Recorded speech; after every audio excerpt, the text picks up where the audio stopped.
right. All right. Now we're going to get some serious military action. Advance War. Not Advanced War. No, that's Advance correct. War. Now, because it's also not a Game Boy Advanced. It's a Game Boy Advance. That's correct. And I'm so glad that you're getting the nomenclature right, because this was the first of the Wars series released in North America, if you knew that. And we're going to play a head-to-head battle against each other, instead of playing through the campaign or anything like that. Yeah. And now the cool thing is we're playing on my original cartridge that I owned when I was a kid. And this is a little later game than a lot of the games that we review and kind of play on this channel. But funny enough, this game came out on September 10th, 2001. Oh, neat. And because of my birthday. Because of September 11th, 2001. Oh. It was actually canceled in Japan. And so this is, you can pick whatever one you want, by the way. Pick a big map or whatever, it doesn't really matter. I like these asymmetrical ones. If you play, asymmetrical. Yeah, so then you can pick, I'm going to take this helmet off though until the outro. Okay. But basically, this series was really popular in Japan. And there's actually, it goes back to the 80s. I didn't really even realize this until kind of recently, but the first one was called Famicom Wars, and it came out on the Family Computer System in 1988. And then they made sequels to that called Game Boy Wars and Super Famicom Wars and Game Boy Wars 2 and all that.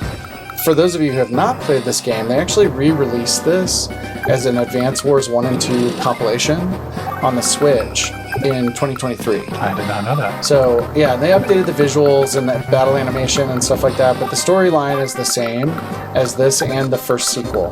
The first sequel is called Advance Wars 2 Black Hole Rising, which I think you own that one. Yeah. I own this one. They made a couple of other sequels after that as well. They released the next ones on the DS. So they had Dual Strike and Days of Ruin. And the first games here, this one that we're playing, takes place on Wars World. It's Wars World! Wars World! Party time! Excellent! And you start the game in Cosmo Land playing as Andy, as part of the Orange Star Army. And yeah, basically there's a whole bunch of, there's I think 18 or 20 different types of units that you can choose. Okay, so that's my headquarters. Where's your headquarters? That's your headquarters? And that's the other guy? You picked the smallest map? It's not the smallest map. It's an asymmetrical map, which is kind of fun. This is so tiny. Oh my god. I mean, I'm not mad about it, but more. Now we're gonna watch Green Earth play? So... Except we don't. Now we're playing with Grit. Yeah, because it's all Fog of War. It's all Fog of War. Yeah, this is a dumb... Oh my god. so stupid, we can't see anything. I hope we should pick a ginormous map, because I don't think this will take us very long. But I could be wrong. This is such a weird one, actually, because you get like a static number of units for everybody. Yeah. Huh, okay. And we all get basically the same units. Now, the cool thing that we were kind of playing around with about this game is that this game was a good link cable candidate. Yeah. So Ramsey, we're playing right now on Ramsey's Analog Pocket, and the Analog Pocket you have a link cable for. Yes, but it turns out I just have a Game Boy cable, not a Game Boy Advance cable. Yeah, which is fine, but it doesn't give you that same capability of playing the link game as you would with the normal Game Boy Advance cable. We tried it with both of my Game Boy Advance, and that's why we're doing this turn-based, is because we weren't able to make that work. Yeah. And it's fine. This is actually about the same as you would see if you were playing it with the link cable, except it kind of masks what the other player is doing, right? Because you wouldn't see what I was doing on my little screen if we were playing against each other with the link cable. And I don't remember if I played this a lot with the link cable, like when I was a kid. I do remember playing this game a lot, and I actually beat this and the sequel kind of recently. I'll post a little short about the sequel because I took some video of the ending sequence and stuff. But the game itself is really fun. I actually really like the storyline. It's a good turn-based game. It is. I do really enjoy it. The advantage of the recon unit on a Fog of War is that it can see Everyone else, a lot of spaces, whereas the other units don't see quite as far. The other trick too, I'll tell you, and take it or leave it, is if you put an infantry on a mountain, you actually get extended range on your vision. Well, that's what I was just doing. Is I was firing down on those guys. That's why I kicked the crap out of your little recon guy. Well, yeah, but specifically for the Fog of War, if you see now along the edge, like where your buildings are, you've got more vision because of it too. The rain makes it so that units can't move as far, and so it does kind of suck in that sense that we put random weather on. But Olaf's power is to make it rain also, so he doesn't end up, when you use your power, he doesn't end up losing the ability to move. Oh, he came in and he sunk my battleship. Grit's power is, so every CO kind of has their own like little advantage. Yeah. Olaf is pretty neutral.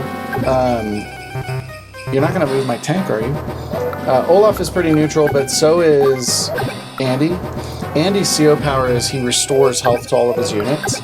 If you like store up enough CO power to do that. I don't think we're playing a big enough map to be able to do it. But Grit has a huge range on his indirect weapons. I would like to do something different here, but I'm gonna just go ahead and start the capture. And then it's kind of frustrating because now my guys are like restricted as to where they can move because of the snow.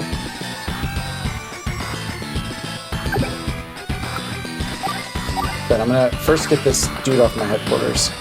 Get off my plane! That's not even the same. Not this turn. Oh, that's annoying. I don't care if he has 1 health, he can't really do much. Oh wait, I've got an idea. See, this is better. Now, he might attack me with his recon there. But now, I can get you with my mech unit.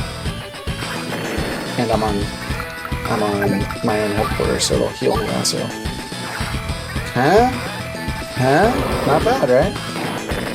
Not bad. I think.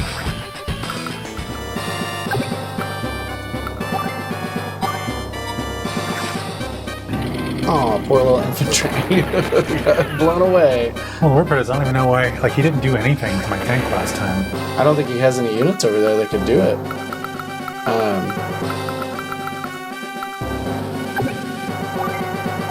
Great, you gotta sit on a map where you don't really need a city. And I'm gonna just go ahead and take him out with the tank. Oh, sit and take them all out. This guy did not use his greatest advantage, which was the freaking artillery piece. Like, where did he put his artillery? That's so weird. Look, what is he doing up here? He's trying to capture the city? What is he doing that for? There's no purpose to that.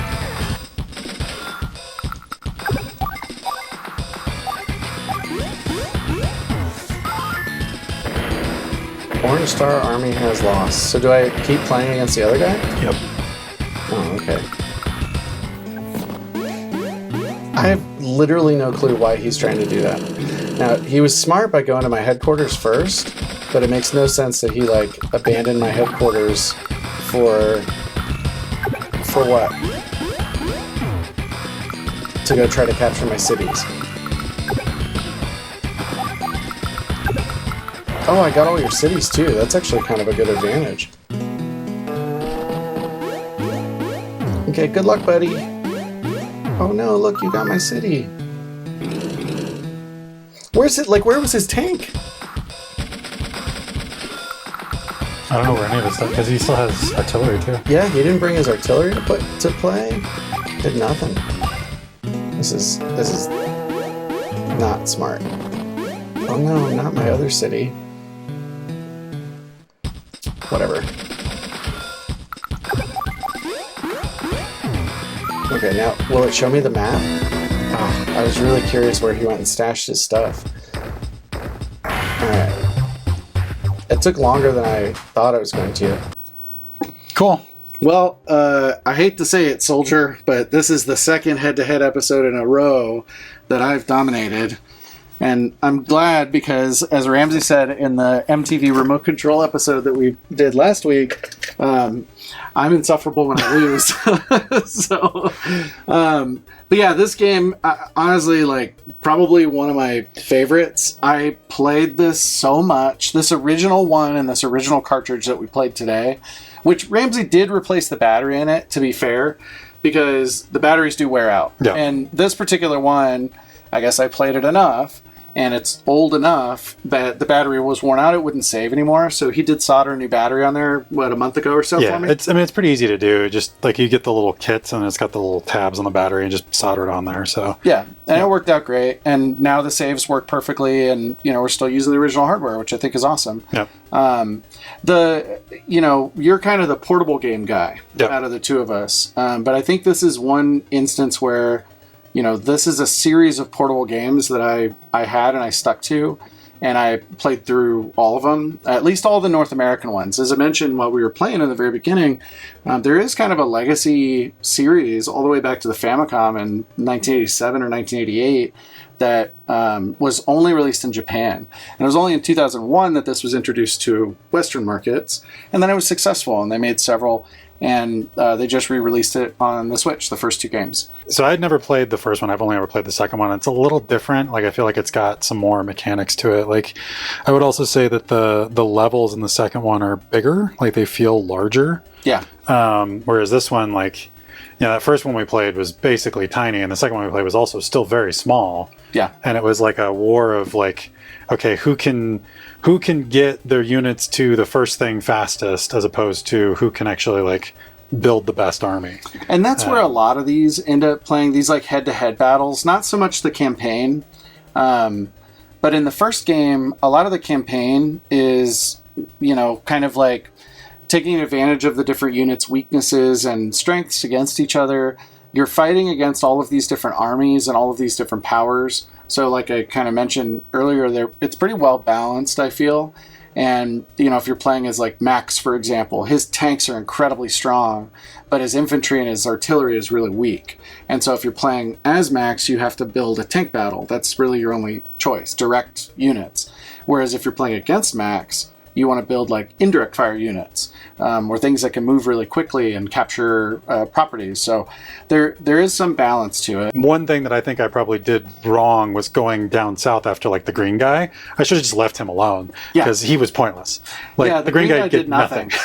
he was completely pointless. Yeah, useless. You're f***ing useless. Absolutely. I assumed maybe he would do something interesting I thought so too. to like, be a bit of the game, but no. Like Well, and that's why in that first one I moved my artillery unit to the bottom of those mountains, because he couldn't have crossed those mountains with his armor. Yeah. But I figured, I'll be able to see his little army mustering down there and shoot him with the artillery. He didn't do anything. Nothing. He didn't do anything. These are games that are really great for like, I'm going to be on a plane for the next 3 hours. So like, Yeah. I'm going to bust this game out and play it on a plane. These are not like, I've got 15 minutes, between, my last meeting of the day and having to go pick up the kids. I'm going to sit down and play this. Like, Yeah. that's just not it. No, and I'll tell you, from experience, like I'll be stuck, in the middle of a map or whatever, and I'll have to this is a candidate for plugging in my DS because otherwise it would die. Yep. And plug in the DS and leave it because I have to go do some stuff and then come back to Yep. it later the next day.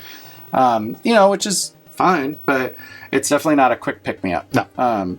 Okay, cool. Well, that's one of my favorite games, but that's a good, interesting conclusion to us doing our head-to-head battles. Is our next episode going to also be head-to-head battles? I don't know. Are you voting for that or against that? I'm all for it. Okay. All right. We'll figure that one out, guys. And if you subscribe, then I guess you'll see. All right. All right, guys. Bye.